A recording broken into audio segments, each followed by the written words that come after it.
గీజుగొండ అంటే మాకు కొండంత అంద. ఎందుకు అనంటే మా నాన్న అరెస్ట్ అయినప్పుడు రాజ్ కుమార్ అంకుల్, నవీన్ రాజ్ అంకుల్ వీళ్ళందరూ మేము 25 రోజులు గీజుగొండ పోలీస్ స్టేషన్ ముందట పరుపులు వేసుకొని పండుకున్నాం. మాతోని తెలుగుదేశంలో మేము అనేక ఇబ్బందులు పడ్డప్పుడు మాకు తోడుకున్నది గీజుగొండ మండలం. గీజుగొండ మండలం నాయకులు, కార్యకర్తలు అందరూ మాకు అండగా ఉండే. మేము 9 ఏళ్ళు నరకం చూసినాం టీడీపీ నాయకత్వంలో. తర్వాత ఒక బీసీ బిడ్డ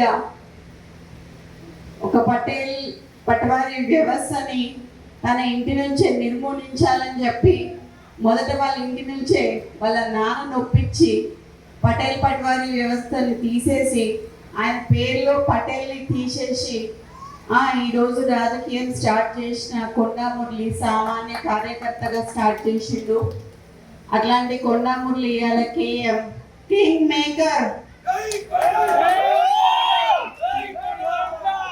ప్రతి నియోజకవర్గంలో కొండా అభిమానులు ఉన్నారు అని చెప్పడానికి అతిశయోక్తి కాదు. కంపల్సరీగా కొండా యువసేన అనేది ప్రతి నియోజకవర్గంలో ఉన్నది. కానీ ఈరోజు రేవంత్ రెడ్డి గారిని నేను కొన్ని ప్రశ్నలు ఏదలుచుకున్నాను. దాంట్లో భాగంగా మీరు మొదట పిసిసి కావాలని కోరుకున్నది కొండా సురేఖ, కొండా మురళీధరరావు గారు. ఆ రోజు వారు మాట్లాడుతూ కొండా మురళి గారి ఆదేశాల మేరకి కొండా సురేఖ గారు పిసిసి రేవంత్ రెడ్డి గారిని ప్రపోజ్ చేయడం జరిగింది. తర్వాత ఢిల్లీ స్థాయిలో కూడా ఆమె ప్రపోజ్ చేయడం జరిగింది. ఆ రోజు నువ్వు పిసిసి అయినాక ఫస్ట్ మొట్టమొదటిగా మా ఇంటికే వచ్చారు. వచ్చి నువ్వు అన్న మాట ఏంటంటే మా నాన్నతోని కొండా మురళి గారితోని అన్న 38 సీట్లు వచ్చినా 36 సీట్లు వచ్చినా నీకు ఎమ్మెల్సీ ఇస్తానన్నావు. అన్నవా లేదా అనేది మా కోటగండి మైసమ్మ దగ్గరికి రా, ఎల్లమ్మ దగ్గరికి రా, శక్తివంతమైన దేవత ఆడ నేను అనలేదని నువ్వు ప్రమాణం చేయి, అప్పుడు నేను చెప్తా. నేనెవరికి భయపడను, సావుకి భయపడను. కానీ ఈరోజు చాలా ఈ 2 ఏళ్ళ వరకు ఎందుకయ్యా ఇలా రాజీనామా చేయమని చెప్పు. ఇలా రాజీనామా చేసి ఎలక్షన్లకు రా. నా ఇల్లు ఇక్కడ మంచనీళ్ళు ఉన్నది, 3 అంతస్తుల బిల్డింగ్ నీకు ఇస్తా. వచ్చి అక్కడనే ఉండి రేవంత్ ప్రకాష్ రెడ్డికి నువ్వు వచ్చి క్యాన్వాసింగ్ చేయి. రేవంత్ ప్రకాష్ రెడ్డి గెలుస్తాడా, లేకపోతే కొండ కుటుంబంలో ఎవరి నుంచి గెలుస్తాడు? ఈ రోజు నేను అదే అడగదలుచుకున్నా. నీతో పాటు ఒక పొంగు ఉన్నది. ఆ పొంగు ఎక్కువసేపు పొంగదయ్యా, పోతుంది. మరి నువ్వు ముఖ్యమంత్రివా ఆయన ముఖ్యమంత్రి కూడా తెలుస్తలేదు. ఇక్కడ మొన్న హైదరాబాద్ లో ఇంద్రమ్మ ఇల్లు ఇచ్చేటప్పుడు హైదరాబాద్ లో ఆయన పొంగు పోస్టర్లు వేసుకున్నాడు. మరి అక్కడనే హైదరాబాద్ ఇన్ఛార్జ్ అయిన పొన్నం ప్రభాకర్ గారి ఫోటో వేయలేదు. అంటే బీసీలంటే అంత చులకన్నా మీకు అని నేను అడగదలుచుకున్నా. ఈరోజు నీతోని పిసిసిగా ఆడడానికి తిరిగిన దయాసాగర్ రావు గారిని కానీ షబీర్ అలీ గారిని కానీ అప్పుడు కార్లు ఎక్కించుకొని తిప్పినావు. ఇలా అట్లీస్ట్ వాళ్ళకి అపాయింట్మెంట్ అన్నా ఇస్తున్నావా నువ్వు అని అడుగుతున్నా నేను ఈ సందర్భంగా నేను గుర్తు చేయాల్సింది ఏంటంటే, నిన్ను కూడా కొడంగల్లో ఒకసారి ప్రజలు ఓడగొట్టిండ్రు. అట్లాంటిది నేను 10 ఏళ్ళు ముఖ్యమంత్రి ఉంటా అని చెప్పుకున్నావు. రాజశేఖర్ రెడ్డి గారు లాంటి వాళ్ళు కూడా చెప్పుకోలేదు. అట్లా నీకు కాంగ్రెస్ సంస్కృతి అనేది ఇంకా ఎక్కలేదు అని చెప్పి నీకు చెప్తున్నా. నిన్న అక్కడ జగ్గారెడ్డి గారికి ఏమో అధిష్టానం చెప్తుంది అని చెప్పిండు. ఇక్కడికి వచ్చేమో రేవంత్ ప్రకాష్ రెడ్డి టికెట్ ఆయనే ఇచ్చినట్టు చెప్తాడు. ఇక మరి 119 నియోజకవర్గాలకు కూడా నువ్వే ఇయరాది అయిపోతుంది.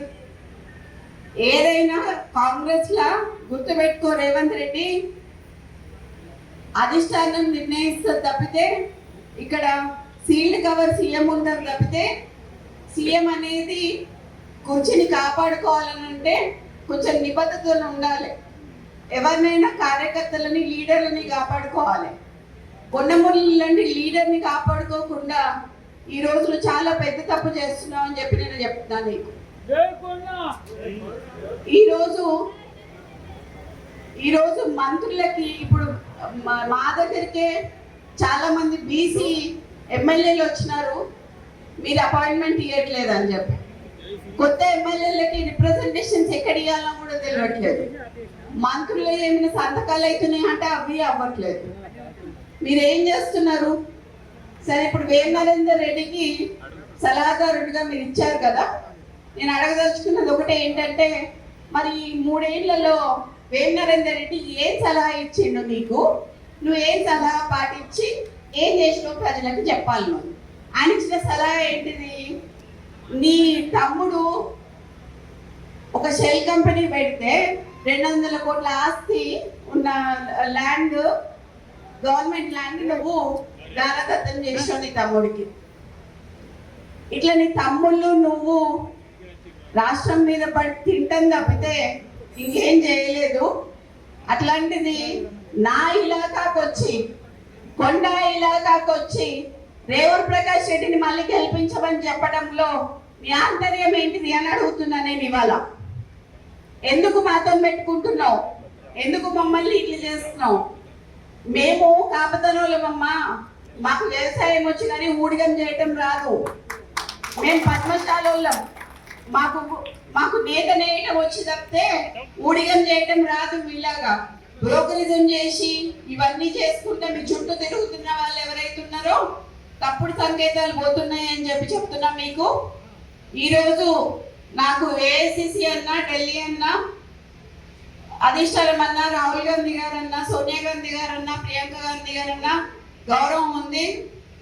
వాళ్ళు ఖచ్చితంగా అన్ని చూస్తున్నారు, అన్ని అబ్జర్వ్ చేస్తున్నారు.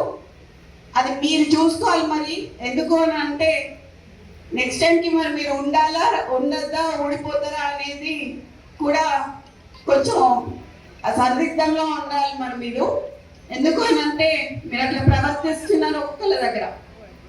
ఇది అచ్చ కాంగ్రెస్ వర్సెస్ పచ్చ కాంగ్రెస్ అయింది. ఇక్కడ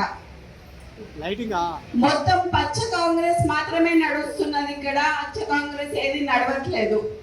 కాంగ్రెస్ సభ్యులు ఎవ్వరూ ఆనందంగా లేరు.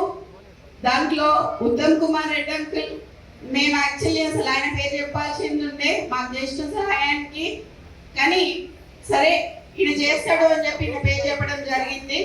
కానీ ఈరోజు మురళీ గారిని మోసం చేయడం అనేది అది చాలా తప్పు కింద నేను భావిస్తున్నాను.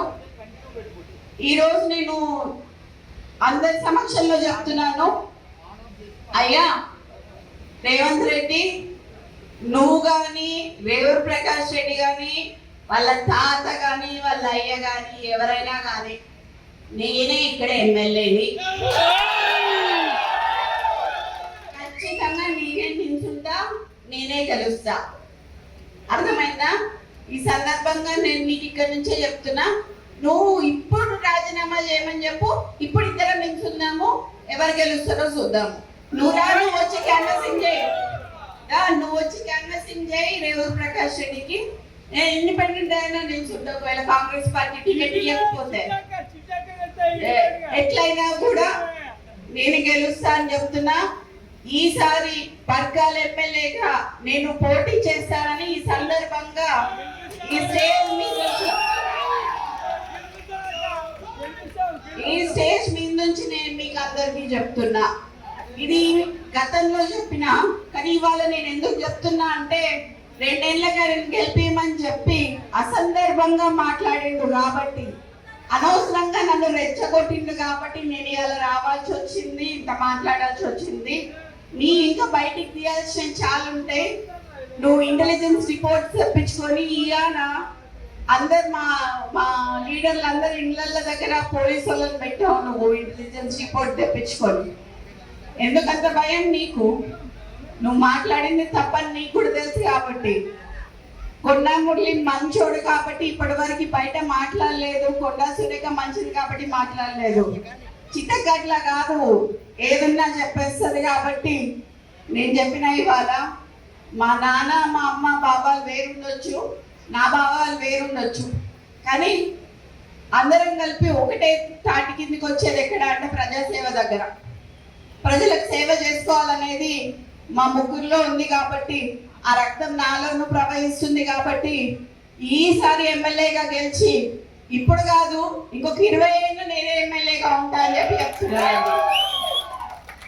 అట్లా నేను చూసుకుంటా పరకాల ప్రాంత ప్రజలని కంటికి రెప్పలాగా నేను కాపాడుకుంటా. ఈరోజు ఎవరికి కష్టం వచ్చినా నా ఇంటి తలుపు తట్టవచ్చు. నేను త్వరలో పరకాల్లో ఇల్లు కట్టుకుంటున్నా, అక్కడ ఉంటా. వచ్చినప్పుడు ఖచ్చితంగా అందరినీ కలుస్తా. కలిసినాకనే ఎలక్షన్లకు పోదాం మనం.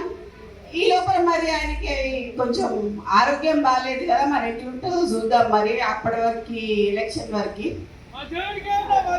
సో అది ఇప్పుడు నేను కొంచెం అది చెప్తే అది బాగోదేమో కానీ, ఇప్పుడు డైపర్లు వేసుకున్న వాళ్ళకి వీళ్ళకి మాత్రం ఇస్తాను అంటున్నాడు కదా, అది మాత్రం కొంచెం తప్పని చెప్పి.